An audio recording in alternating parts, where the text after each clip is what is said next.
샬롬, 이동춘 목사입니다. 오늘도 여러분의 삶이 주님의 평안으로 가득하시길 기원하며 하나님의 말씀을 나누겠습니다. 오늘 주시는 말씀은 갈라디아서 6장 8절 말씀입니다. 자기의 육체를 위하여 심는 자는 육체로부터 썩을 것을 거두고 성령을 위하여 심는 자는 성령으로부터 영생을 거두리라. 아멘. 갈라디아서 6장 8절 말씀을 본문으로 신앙인의 바른 심기라는 제목으로 말씀을 나누도록 하겠습니다. 씨앗을 심을 때 기대하는 것은 실한 결실입니다. 기대 이상으로 더 풍성하면 더 좋을 것입니다. 여하튼 심는 이들이 기대하는 것은 풍성한 열매입니다. 그렇기에 기대와는 달리 결실이 좋지 않거나 없다면 실망감은 클 것입니다. 아마 많은 비용을 들였다면 실망과 허탈은 더 클 것입니다. 그런데 처음부터 기대할 수 없는 기대를 하는 경우가 있습니다. 그중 하나가 잘못 심은 경우입니다. 또는 잘못된 것을 심은 경우입니다. 씨앗마다 심는 방법이 있습니다. 그런데 그 방법을 따르지 않을 땐 열매를 얻을 수 없습니다. 또한 A와 B를 헷갈려서 A를 심어놓고는 B를 기다린다면 헛수고를 한 셈입니다.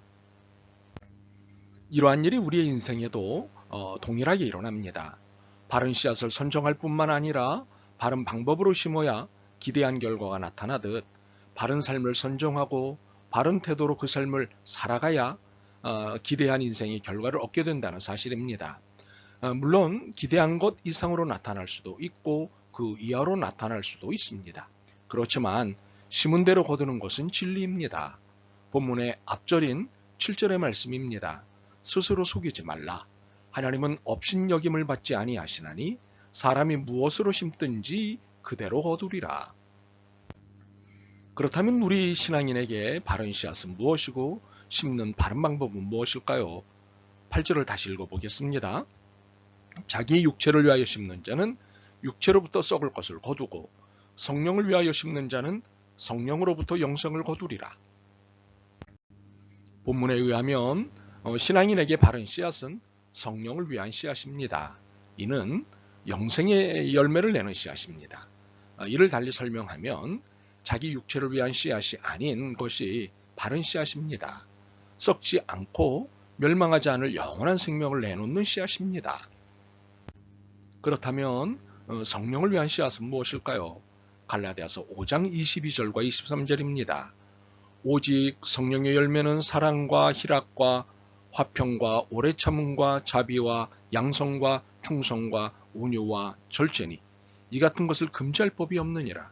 소위 성령의 9가지 열매가 성령을 위한 씨앗입니다. 이것이 신앙인이 심어야 할 바른 삶의 씨앗입니다. 그런데 이렇게 바른 씨앗이 있어도 심는 방법이 중요합니다. 물론 이 9개의 씨앗은 누가 봐도 가장 훌륭한 씨앗입니다. 그러나 방법이 틀리면 기대하는 열매를 얻을 수 없습니다. 맺을 수 없습니다. 그렇다면 방법은 무엇일까요?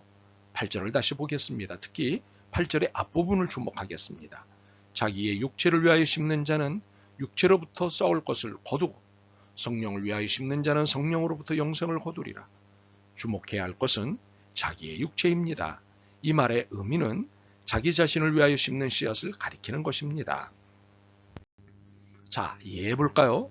사랑과 희락과 화평과 오래 참음과 자비와 양성과 충성과 온유와 절제라는 것이 아무리 좋은 것이라 해도 자신을 위해 심는다면 이것은 썩을 것이 되고 멸망하게 된다는 것입니다. 성령의 9가지 씨앗이라 하더라도 자신을 위해 심으면 아무 의미도 없는 것입니다. 이해가 잘 안 되시죠? 본문이 속해 있는 갈라디아서 6장 2절과 5절을 보면 이해에 도움이 될 것입니다. 먼저 2절입니다. 너희가 서로 짐을 지라.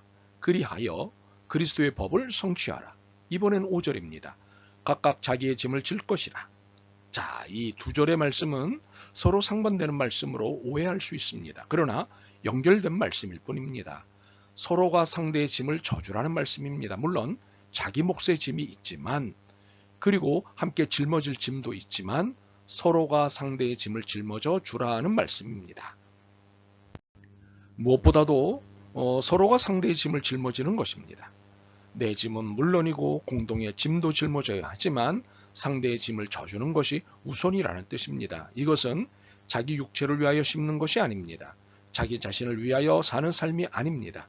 너를 위해 남을 위해 사는 삶이고 너를 위해 남을 위해 심는 씨앗입니다. 이것이 성령을 위하여 심는 씨앗인 것입니다.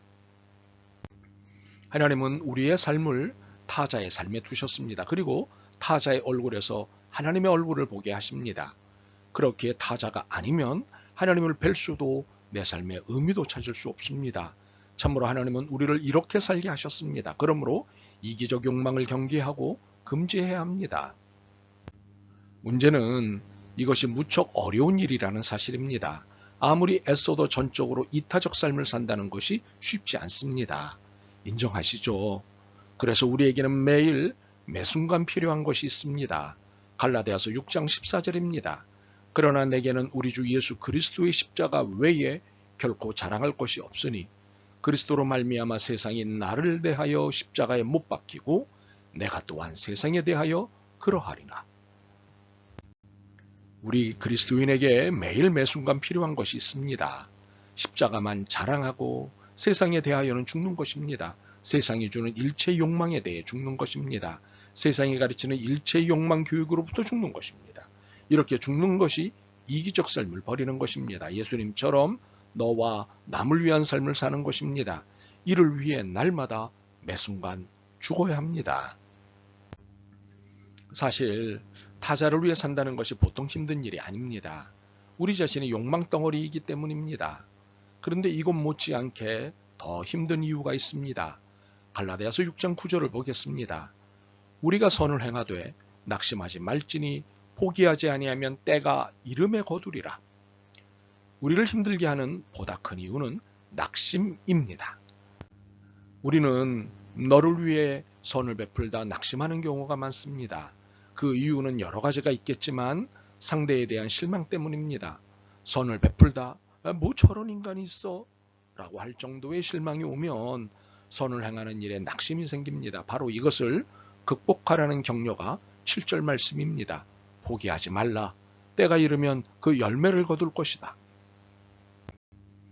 우리 자신의 이기적 욕망과 함께 낙심이라고 하는 것이 이타적 삶을 사는데 난제임이 분명합니다. 그렇게 날마다 매순간 죽는 삶을 살아야 합니다. 이것 외에는 성령을 위한 열매를 맺을 수 없고 영생의 삶을 살 수 없습니다.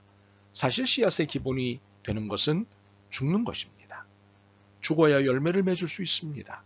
부활의 원리입니다. 죽는 것이 사는 것이고 살리는 것입니다. 과연 여러분은 무엇을 거두고 계십니까? 자기의 육체로부터 썩어질 것을 거두고 계십니까? 성령으로부터 영생을 거두고 계십니까?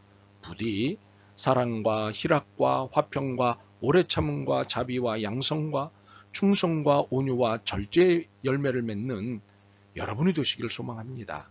그러기 위해 날마다 매순간 죽는 삶도 견뎌주시길 바랍니다. 아멘. 주님, 자신의 이익과 유익만을 위하여 산 것을 회개합니다. 너와 남을 위해 살지 않은 것을 용서하옵소서. 너를 위해 주님의 나라를 위해 살기로 결심합니다. 주님이 기뻐하시는 성령의 9가지 열매를 맺고 싶습니다. 도와주옵소서. 날마다 믿음 안에서 죽게 하옵소서. 예수 그리스도의 이름으로 기도드립니다. 아멘. 오늘도 여러분의 믿음과 삶을 응원합니다.